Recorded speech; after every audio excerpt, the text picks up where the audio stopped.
Thanks again for everyone for coming to Bits-N-Bytes. This is our fourth Bits-N-Bytes that we're having. I think I see some familiar faces, some new faces, which is really good. So I appreciate everyone for coming. So today we have a really exciting program for you. Basically, how these kind of sessions goes, I'm going to be like the Oprah, the Asian Oprah, and I'm going to have some, really intense and ear-jerking, tear-jerking questions to our friend here. And then, so that's kind of the first half of the program. The first half of the program we'll do just, kind of conversation between me and our guest. And then the second half, we'll open up to questions from you guys. So we'll make it kind of interactive and dynamic as much as we can. So again, my name is Arwin. I don't know if I know someone. So I always forget to introduce myself. My name is Arwin Chif. I work in IT, and I kind of just thought about doing this maybe like a year ago. We started doing some guests, and I thought it was interesting to kind of spotlight and highlight some folks in IT and NYP in general, because everyone is so busy with what they're doing, and it helps, I think, to learn what other people are doing, and in terms of collaboration, just understanding what's out there and what are people doing in IT, and especially so I always do this. So who here is who's not IT? Nice. Who's from IT? I guess everyone else is from IT, right? Yeah. Awesome. Yeah, so that's great. So we want to. I wanted to send out to 38th Street because IT is so immersive to everyone's lives and culture right now. It helps for you non-IT folks to understand what we're doing and vice versa. So hopefully this kind of spawns some collaboration. So with that said, I want to introduce our very special guest today. He is the director of biomedical systems, which when I first started 4 years ago, I didn't know what that was until until our friend here got promoted to the director, and he told me what that was, and I was astounded in finding out that basically this is how I understand it. I tell everyone. So I understand biomedical system is any piece of equipment that touches a patient. So he'll tell me if I got that right or wrong in a little bit.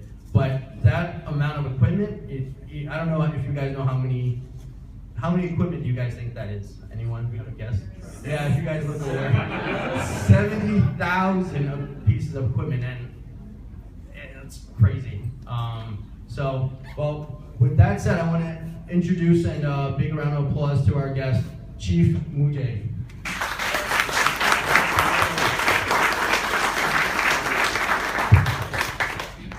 First off, thank you, Aaron, for the introduction. And it's an extreme pleasure to be here.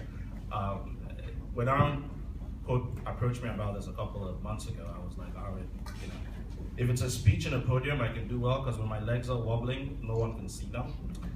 If there's a table, I do well, because there's a lower half that's covered. But this one, I feel like I'm stark naked, so sometimes it's good to be stark naked, because then people get to see you for who you are. So I think this is an opportunity for us to kind of go through the amazing things that Biomed does, the amazing team that I'm privileged to lead, and pretty much talk about how this team has a significant impact on the bottom line on everyday operations in the hospital, ultimately affecting patient care. So thank you, Aaron, for the opportunity. Well, thanks for having me. Thanks for being here. Well, I understand you just came back on vacation? Yes, I did. And you were good? Yeah, well, actually it was good. So I had the fortune of spending 2 weeks in Nuevo Vallarta, Mexico. And every time I say Nuevo Vallarta, everyone is like, well, you mean Puerto Vallarta? I said, no, it's Nuevo Vallarta. Emphasis on New Vallarta, which I don't speak Spanish, so this is news to me. So it was amazing. I got an opportunity to be there with my kids, spend 2 weeks. I feel a bit refreshed, and it gave me enough time to prepare for today, so that was fun. Great. Hopefully you weren't too stressed out on your vacation about this.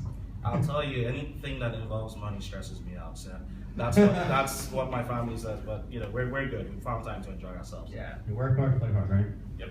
So just so everyone knows, just kind of tell us a little bit about yourself, how your career started, just career started in general, and then also at NYP. Just talk a little. Okay, so this is why I say this is my story. For those who don't know, I'm originally from Nigeria. I grew up in Lagos, Nigeria. That's where I spent most of my childhood. While I was in Nigeria, I was destined to be an accountant. So I had spent my first year of undergrad in Nigeria doing accounting. My colleagues would say that was a complete waste of talent, but I did that for a year. My family migrated to the United States. When I came in here, I came to the US on a soccer scholarship, so I was supposed to be playing soccer. Do not believe how I looked now, but they thought I was that good. I came in on a soccer scholarship, University of Virginia. Stayed a semester there, and I realized, hey, I love soccer to death, but when it becomes a job, that's not as much fun. So we migrated to New York. I actually went to Baruch College. While at Baruch, I majored in computer information systems, which is where my background is. Then I did a very, very weird thing, right? So I took 2 philosophy classes. One when I was in Nigeria that was called African Metaphysics. And I came here and I took an introduction to modern philosophy. And then I went home and called my dad and I said, look, Dad, I don't think this computer thing is going to work. I think I found my calling. I'm going to be a philosophy major. So understand my father's enthusiasm when I said that. He said, look, if I'm paying that bill, and I said, but Dad, they gave me a scholarship and there might be some loans there. He says, I don't care. I'm paying the bill. I'm feeding you. You have to do something that's going to put food on that table. So computer science was information systems. I ended up having my way, and I double majored in information systems as well as philosophy. When I was done with that, while in school, so I came in again as an immigrant, first time in America, not too many family members, I had to work. So I worked full-time throughout my undergrad. I worked for a company called Phipps Houses, which was affiliated with New York Presbyterian because they used to manage most of our properties. So it's ironic that I was always around 168th Street while we were here. I did that for 4 years, moved on to another company. While I was at Phipps, I was a database administrator. So SQL was my background. So I started with SQL, databases, and that kind of stuff. I transitioned from Phipps to a company called Seco. While in Seco, I began to do network administration. You'll find the theme, and I'll get to the punchline soon about this. I did network administration for a couple of years, and then came my passion for startups. I worked with a startup called Frisia for a year. Then I actually started up 2 companies at the time on my own. One was called Vault Noir, which was a payment processing company. And I had a consulting company where I did IT services for architects. So I used to set up networks and do support for them.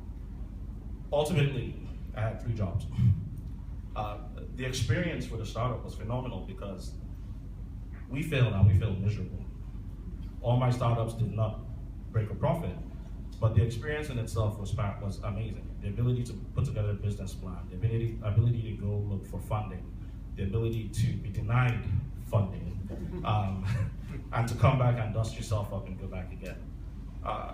After the last startup, I decided, you know what, yeah, this working for yourself thing is great, but when you don't have that much capital, it's good to have a regular check coming in. As fate will have it, New York Presbyterian decided that I was worth taking a chance on. And so that was my second adventure in healthcare. The first was with Frisia. New York Presbyterian, I started off in the pharmacy systems group on the IT side. So I was hired specifically for the project called IntelliDot, which has evolved to patient-safe solutions, which are the handhelds that the nurses use for medication administration. We deployed that at the Allen. It was a challenging project. I did that and I moved on to the OR systems group, where I worked as OR manager. I worked on pairing up systems as well. And then I transitioned into the EHR group. In the EHR group, I led what is now called the Tier 2 team. So if you know Allscripts SCM, the 247 team that supports them, I kind of led that team. In addition to that, I also led some of the report writing team and was responsible for the server infrastructure for Allscripts. somewhere along the line, someone said, hey, there's an opportunity in biomed. And this is funny because when you hear there's an opportunity in biomed, I'm like, look, I'm an IT guy. What does that have to do with me? I said, well, we think you might be a good fit. Initial thought process was like, oh my God, this is a setup. Someone is telling me I'm not doing a good job, but I said, all right, fine, I'll take a shot. So I've been in biomed now for 3 years. Without a doubt, that has been one of the most rewarding experiences that I have had.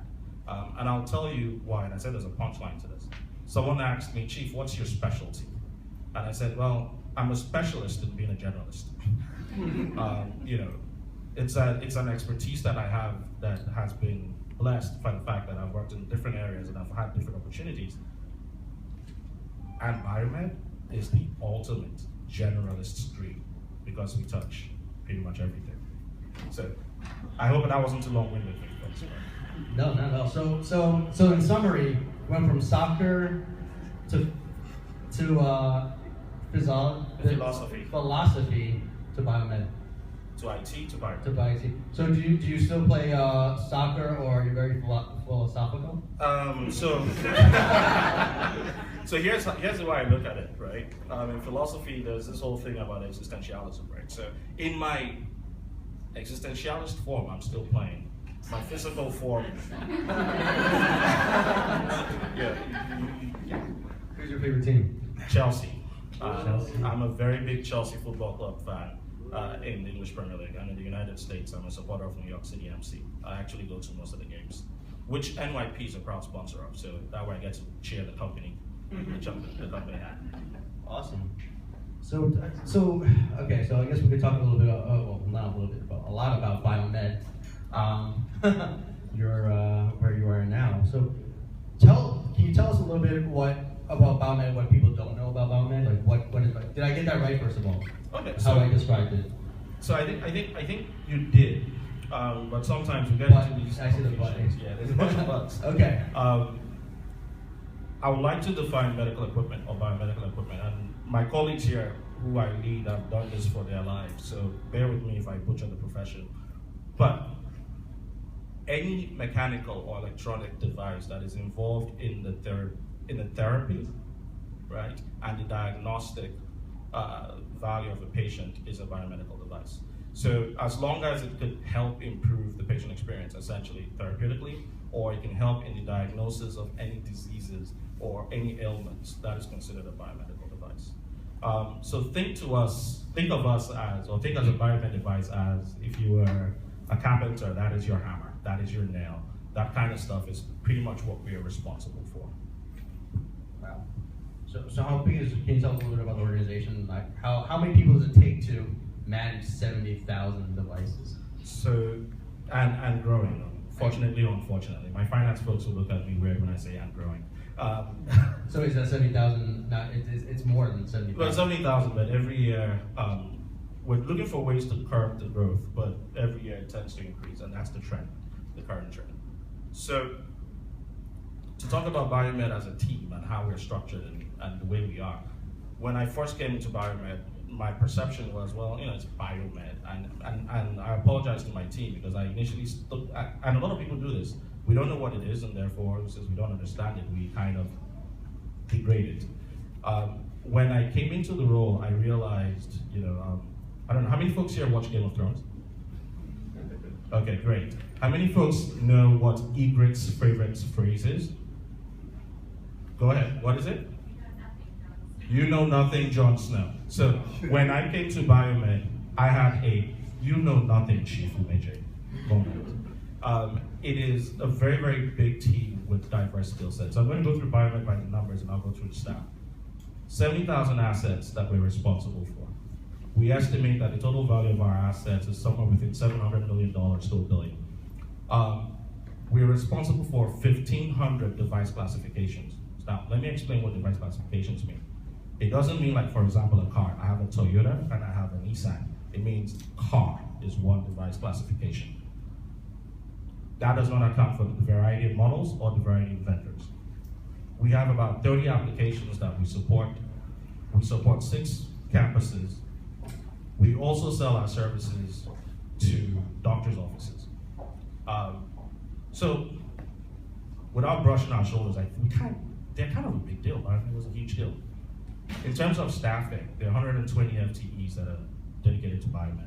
So we have 120 people in this department, and pretty much they are responsible for all medical equipment and support and maintenance of that. So 120, 70,000 by 120, I don't know what, my math is horrible, so. There's a reason I wasn't an accountant. That's a lot of devices per person. It is a lot of devices per person. And when we look at the data, if we look at our Columbia campus by itself, we are in the 99th percentile in terms of number of assets used. That does not include our Cornell campus. So when you combine both, we are pretty huge in terms of our equipment utilization. And you guys are responsible for every campus, and even as we grow, those new campuses. That is correct. Yeah. One thing, and actually, if you want to go to the next slide. So we think of biomed, and everyone uses biomed as one big word. And for our colleagues on the other departments at 38th Street, and even with our IT colleagues, something tends to happen very often. Someone sees me and says, our clinicians come up and say, Chief, I have a problem with my ventilator. What's going on with the ventilator? I'm looking at this person like, dude, there's 1,500 device classifications. I have no idea what you're talking about. We'll try and help you fix it. Or someone comes in and says, there was a capital requisition that came in. What's the status of it? And I'm looking at them, I'm like, do you know how many capital requisitions come through biomed? Because we're so big and our scope is so large, we are structured.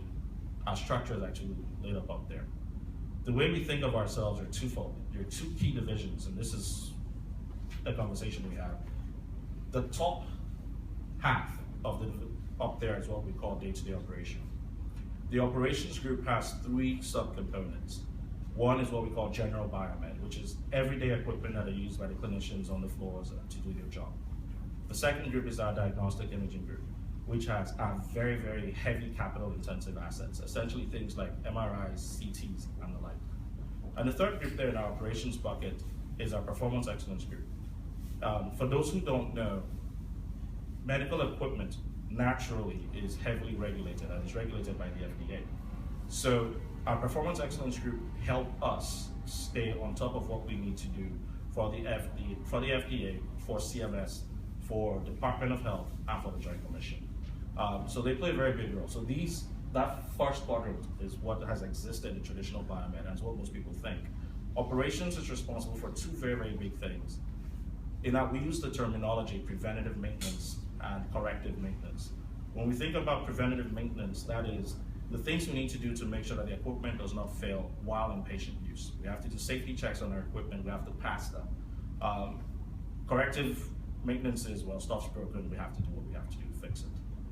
So that's the top half. The bottom half, I like to call them our value services.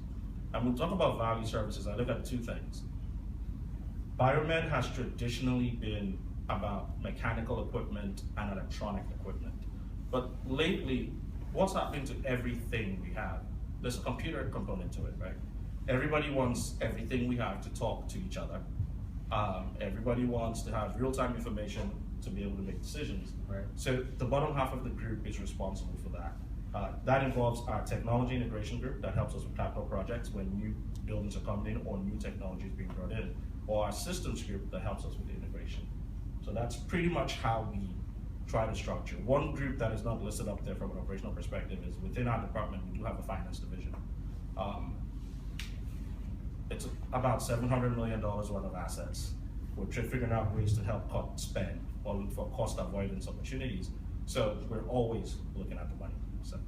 Wow, so would it be safe to say that the bottom half of this chart probably didn't even exist, what, 10 years ago? It didn't exist in the way it is today. The systems components are part of day-to-day operations, and we didn't do much interoperability or integration. Okay, so it used to be kind of just standalone machines, yeah. Nothing talked to each other, and now everything's talking to everything. That is correct. So I think it's safe to say that everyone has heard of the Internet of Things, right? Everyone it's buzzword, it's the thing everyone is talking about. If we think about the opportunity for the Internet of Things in healthcare, that is medical equipment. Think about all the diagnostic data that's captured on a device that sits in that device. Now imagine if that device is transmitting that data real time and can begin to do some analysis on it, predictive analysis on it, so that we can influence clinical decision support.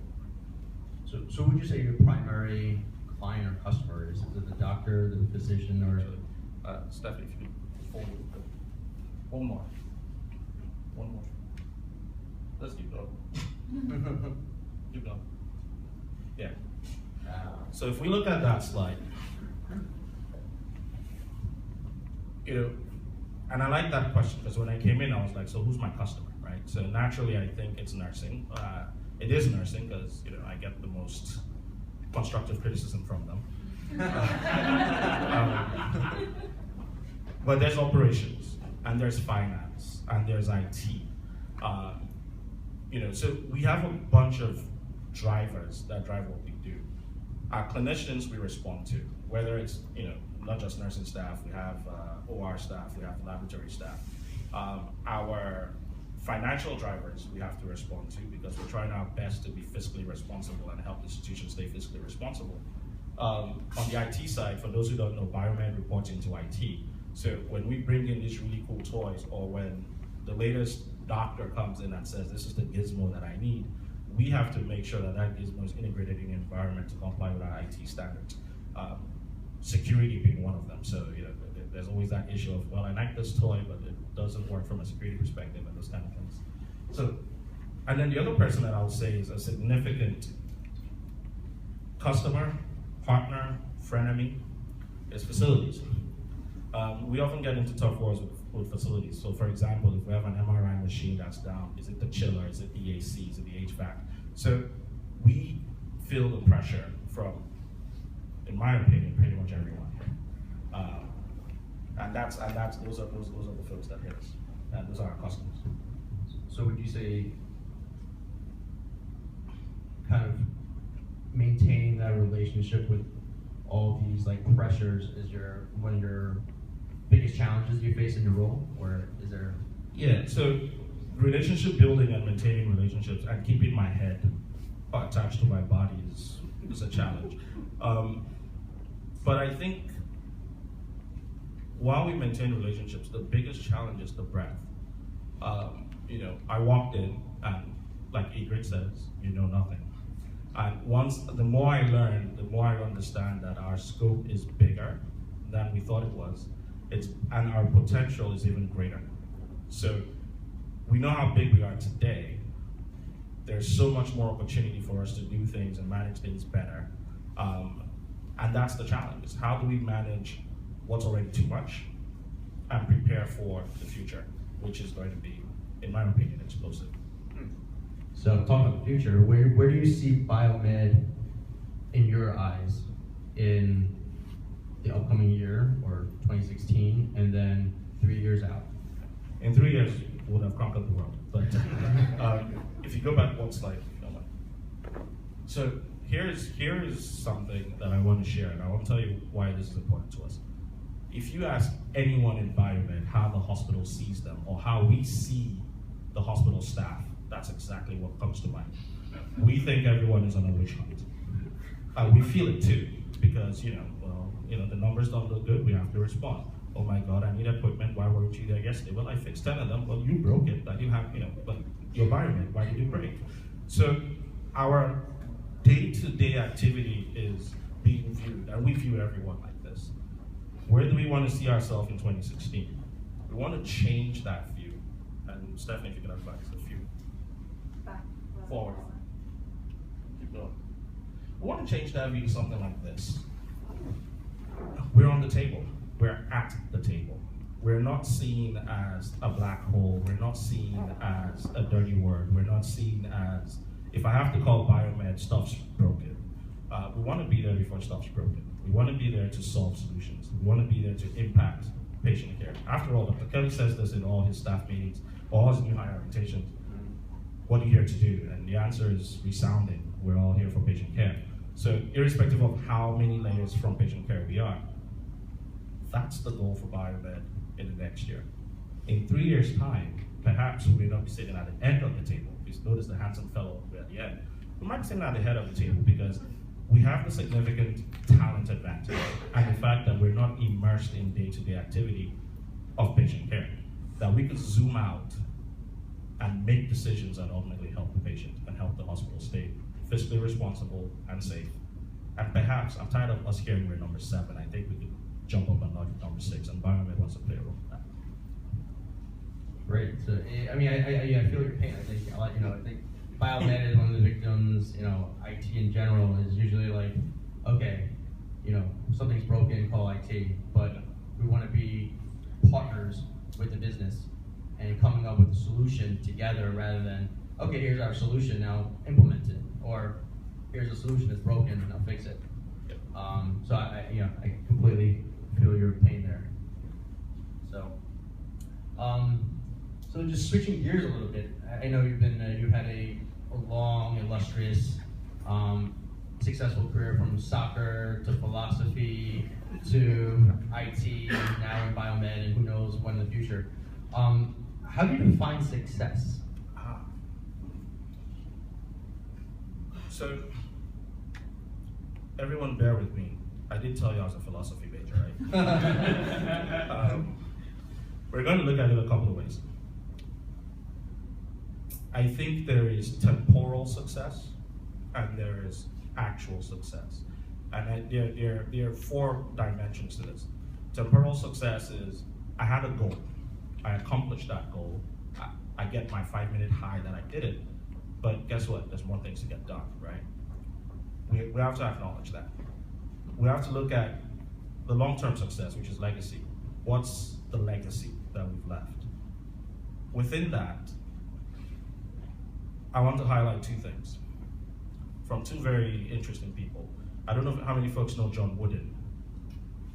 Yeah, he was a college basketball coach. He has the winningest college basketball record. And trust me, I know nothing about college basketball, but hey, I like to look at what people say. And he defines success as peace of mind. Peace of mind knowing that I have done everything I could possibly do. And I cannot be faulted for my effort, irrespective of outcome.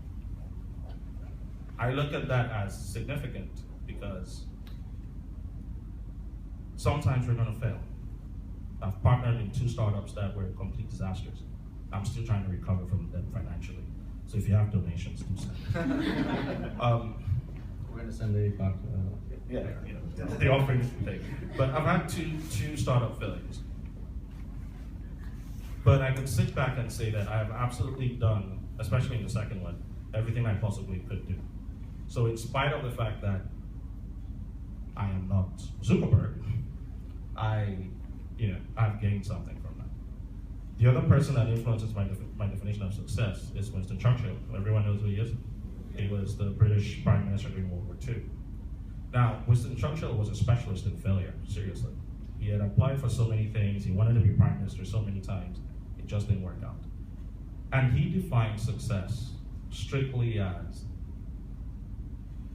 the relentless pursuit of a goal. And that's all it is. The relentless pursuit of a goal. So when I bring those 2 definitions and I bring back to B and say, Chief, what do you mean by success? I want to have peace of mind knowing that in all endeavors with the people that I care about, my team, and in this instance I work for this institution, the institution, my family, my friends, that I have done everything I can do to be the best person I can be. That's my definition of success for me personally. My definition of success for my team is everyone in my team can sit back when they go home and know that they put in blood, sweat, and tears. They did the best they could do. And because of that effort, there is a patient who is no longer a patient. And that is success. And we do that every day. So biomed succeeds every day. Wow. So as you hear, when I approach Chif about doing an interview, I'm like, this is going to be really easy because obviously he speaks well, and as you hear him speak, you probably think he can probably teach too. And something they didn't mention, yes, he is in fact a professor also, which you didn't mention. So can you talk a little bit about that, like your professor career? So before I talk about that, can I acknowledge everyone who's taken a class with me that's in the room? Uh-oh. So these are like former students? Yes. I'm assuming they all passed? Yeah. So yes, I am. I can't help it. I like to read, and I like to give back. And one of my personal passions is developing people. I teach at SUNY Downstate Medical Center in Brooklyn. I teach in the Graduate School for Medical Informatics. Fortunately, there's a lot more of my students that are in NYP that are not sitting here, and some are on their way in. I know about 2 that have offers pending. The one thing that I love about teaching is there's an opportunity to meet new people, exciting people, and inspire them to do better. I hope to my students that are in the audience that I've done that, but that is my vision, and I genuinely just enjoy teaching. I think, if you notice, every time I talked about myself, I said there are always 3 or 4 things going on at the same time, right? So I have NYP as a job, I teach, I'm a father. I'm thinking maybe I might have a 3rd venture on the way, so we'll see. Wow. So you heard that, guys. So if you try to get a job in NYP, you can't just take one cheap class and you get hired. Well, what's the percentage of that? Well, to be clear, the idea is to teach them, right? So I teach the guys, and knock on wood, they go out there and they have to score big on the interview. So we must be doing something right, and it's not necessarily, and I'll be foolhardy to say it's because of my teaching. It's more about the effort that these people want to improve themselves. So as long as they're motivated, getting the job is not the issue. So you talked about hiring and interviewing. So when you look to hire someone, what do you look for in a candidate, and what do you look for in that special hire? Besides being your student. Ironically, I think I only have 1 student, well, 2, but anyway, in terms of what I look for in a hire, I'll tell you what my ideal employee is. My ideal employee is motivated. My ideal employee does not see silos, because I don't, obviously, you can tell. My ideal employee only sees potential and is ready to work towards actualizing potential. When we do the interviews, one of the questions I ask is, where do you see yourself? Everyone asks that question, where do you see yourself in 5 years? And someone says, well, I want to move it to become a manager. And normally for me, that's a flag. And not because I don't want managers in my team, because that's not a personal goal. That should happen in spite of your personal goal. What do you want to do in 5 years? What are the tools? What are the things? What do you want to learn? Do you want to be the same person that walked in this door once you get the job 5 years from now? And if the answer is, yeah, I'm just going to coast, that doesn't excite me. There's a place for people that want to coast. We need some people that want to coast. That's true. But the ideal employee for me is someone who only sees potential, does not see a job description, and wants to fulfill all potential. Essentially, today you're an IT guy, tomorrow you are a project manager, next tomorrow you are fixing equipment. Because I think that's the only way we truly self-actualize. Great, so with that said, you've progressed, as we all heard, through NYP from being a manager to now a director. What kind of advice can you give people that are just started at the company or looking to grow within the company? What's that kind of X factor, do you think? Or I don't know, what's the special ingredient there? Or advice? So, special source. Take notes, lock the doors, no one should hear this. Take advantage of the fact that this place is a big place. So, my career track in NYP, I never grew in the same team. I always grew outside of my team. I was a pharmacy project lead. I went to become a project manager in OR systems. I went to become a manager in EHR. I became a director of biomed. NYP has so many places to grow. A personal pet peeve of mine is when people come up and say, oh my God, there are no opportunities. I'm like, come on, really? There may not be a role in the current group that you're in, but there are opportunities about. And, we could all be working in a lot worse places. This is a very good place to work. And because it has all those opportunities, why do we limit ourselves? And I do this with some of my students, or people come up to me and say, well, I don't have experience in this. I'll tell you this, when I came here, I had never seen a pharmacy system in my life. Yeah, I thought I was a damn good IT guy, but pharmacy, no. I had never walked in a perio. I've done perio. EHR, when I took the EHR, and I had to lead the support team that supports 247, I had never worked on the EHR. Biomed, when I took biomed, I didn't even know what the hell biomed meant. So, I don't know that I am successful, but I know that I'm still in my positions.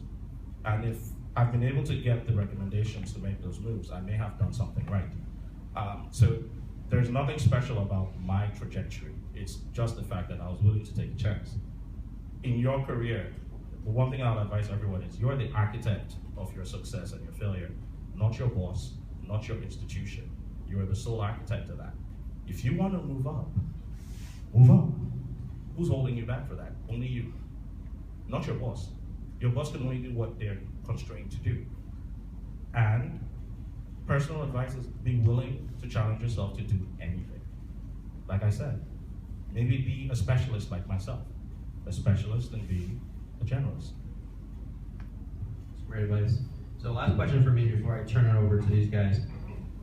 Can you tell us, well, we've heard a lot of interesting facts about you, but can you tell us one interesting fact that people may not know about you? So let me talk about my leadership heroes. And that ties into an interesting fact. Could anyone want to hazard a guess who you think? You've heard me speak for a little bit. Who do you think is my role model? Anyone? Who would you guess? Vince Lombardi. Vince Lombardi. Well, I quoted him quite a bit. Yes, I love Vince Lombardi. But I'll tell you who I think he is. Someone says, what, my father? Well, here's what I found out. The best heroes are in our stories.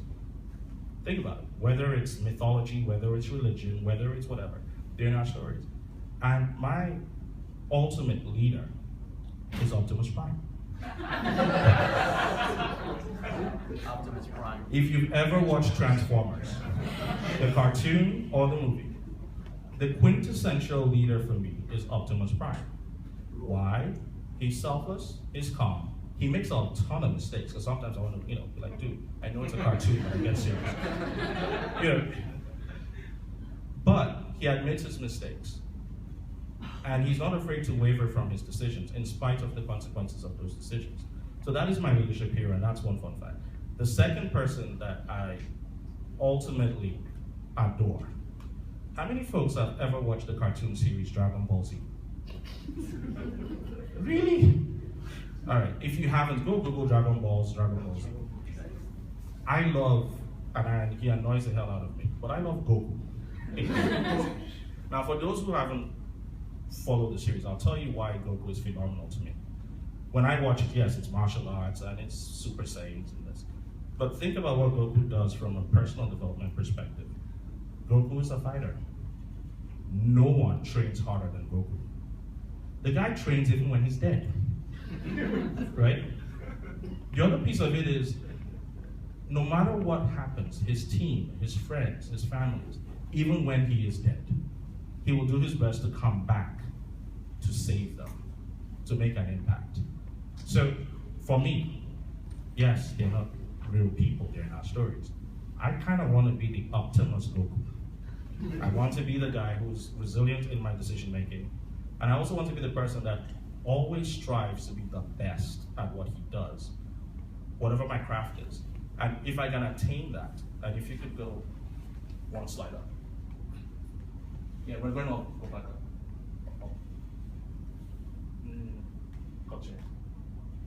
Culture going back. Where? Back. I'm sorry, we are not doing this in any sequence, so you can tell it wasn't rehearsed. All right. Don't worry about it. There's a thing that Vince Lombardi says, and you rightly said. Perfect. Right? Perfection is not attainable. Let's not kid ourselves. I push everyone in my family, my friends, my kids, much to their annoyance, my siblings, my students, my team. we're going to be relentless in that pursuit for perfection. We know full well it is never going to happen. But guess what?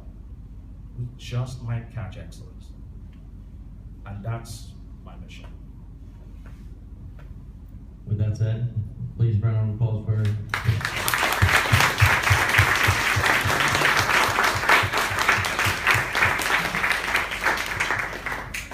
Now I want to open up to questions from the group. Anyone have any questions for Mr. Chif? I'll give Mike, is right. Sure. So you have extensive knowledge of technology, right? And in many cases, I'd say hospitals kind of lag behind the private sector when it comes to technology. And have you ever considered, I guess, investing in a point of service type system to track your devices and the pieces? Because I know you said they keep on growing and you're trying to maintain pieces and maintain your budget. So have you considered a large scale investment? Yeah, so actually go to the last slide on this, and it's a good point. So one of the things that we're looking at is 70,000 assets, only probably less than 1% or 2% of the assets are static assets. Most of them are very mobile. The challenge is every month we have to report to Joint Commission that we touched these assets or how many we did. We've made investments in RTLS, which is real-time location services. We've spent money on AeroScout as the platform of choice, and it's active RFID technology. We are beginning to rethink how we deploy that. So this was deployed 5 years ago, and we were well ahead of everyone else when we did this. But we were a little bit naive in our potential. And I'll tell you what, when you look at RTLS and you look at active tags, so the problem with Biomed, why does Biomed care about these is, in spite of monitoring the assets, we have to find them to touch them, right? What happens when an RFID, active RFID tag battery goes dead? I can't find it. So here's the challenge, right? My active RFID tag becomes an asset that I now have to track as well, in addition to my assets. So if I track 70,000 assets and I tag 70,000 assets, I have 140 assets that I am maintaining, which is not what we do. So when we took it on the first time, we said the technology was going to solve the problem. We invested in the technology. We did not do a great job as a team thinking about the people and the process. Now the technology has improved. There's passive RFID. There's a risk with passive RFID. Active, as it moves, you begin to see it through the board. When it's passive, we're limited by choke points, exit and entry points. We're beginning to invest heavily in that as well. The challenge is there's a cost to deploying passive readers on every exit point. If we go passive, we don't have the battery issue with the active. And these batteries, all our vendors swear, it takes 4 years. I've barely seen them last 6 months. So, that's kind of where we are. So we're beginning to look for the investment to do that. But we want to do it smartly. We want to do it a lot more intelligently than we did the first time because there are several known unknowns. Along the line, the themes of people, process, technology, on the people, on the process side, who's responsible for medical equipment? Anyone? Everyone will say biomed. No, the answer is every single person in the hospital. If only one group is looking at medical equipment and the people that actually use the equipment don't give a crap where the equipment is, what happens to the process of looking at the equipment? Biomed, if there are no corrective repairs on an asset, we will touch that asset most times once a year. What happens for 364 days? Who has it? Nursing or the clinicians. So that's where the opportunity is. So what we want to do in the next quarter and the next 2 quarters is begin to become strategic about the process, because we have a very bad habit of throwing massive capital investment on the technology and the process hasn't been worked out and then we wonder why they're failed projects. So that's kind of where we are, but we will be making significant investment. Whether it is active or passive or hybrid in between, we'll be doing that. I hope that. Absolutely. I do have a follow-up though, because you mentioned people and process twice. Mm-hmm. Are you a fan of Marcus Lemonis? Is that where you got it? Marcus Lemonis? No, I have to be honest, I don't even know. Marcus Lemonis got it from Chif, actually. Yeah. To be honest, I don't even know. But. Question back there. Joe. So, I was wondering how the recent push for innovation here at NYP and specifically coming from Aurelia in the IT department has impacted Biomed and how you see that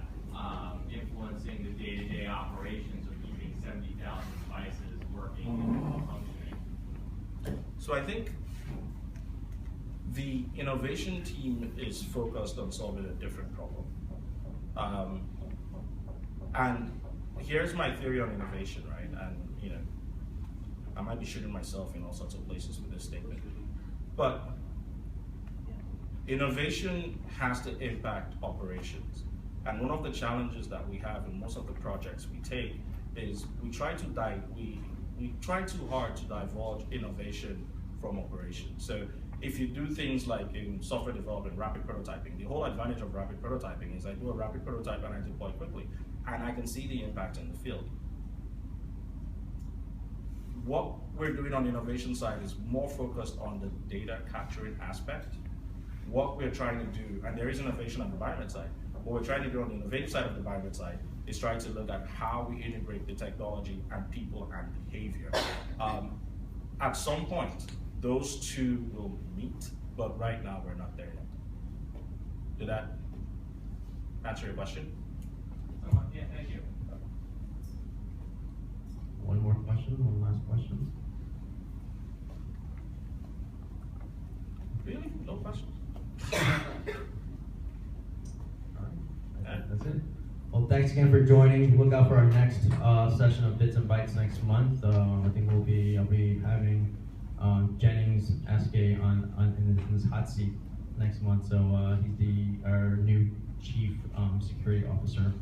So that should be really interesting. But please, another round of applause for Chief Security.